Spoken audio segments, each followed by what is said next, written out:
Hello guys, আমি সুরজ বলছি গামারেলে। জয় মা তারা। আজ চলো দোকান নতুন একটা ডিশের ওপেনিং করেছি, চলো তোমরাকে দেখাবো। চলো দেখতে থাকো ভিডিওটা লাস্ট তক। শেয়ার করো, সাবস্ক্রাইব করো, ভিডিও লাইক করো, আর ইউটিউবে সাবস্ক্রাইব করো, ফেসবুকে ফলো করো।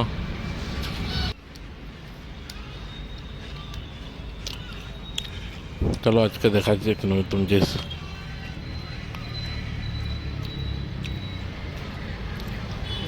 পাঁপড় আছে, সালাদ আছে, টমাটোর চাটনি আছে, ভেন্ডি ভাজা আছে,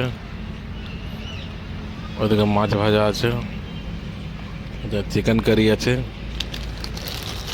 এখন তোমাকে যাই মেন ডিশ দেখাবে। এটা হচ্ছে চিকেন কষা, 100 টাকা পোয়া, 400 টাকা কিলো। যে যে খাবে আসো, টেস্ট করো, কেমন লাগবে। ভালো লাগলে আরও দুজনকে নিয়ে আসো, খাই করে দেখো কেমন লাগছে। আর আমার দোকান আছে তোমার Tata Kandra main road, block সাইডের অপোজিট, দয়াল প্রতাপ বিল্ডিং অপোজিটে দোকান আছে। দাস হোটেল। দেখো বসবার সুবিধা সব কিছু আছে। আসো, এখানে বসে খেতে পারো, পার্সেলে লিখতে পারো। মেন রোডের কাছে আছে। ধন্যবাদ।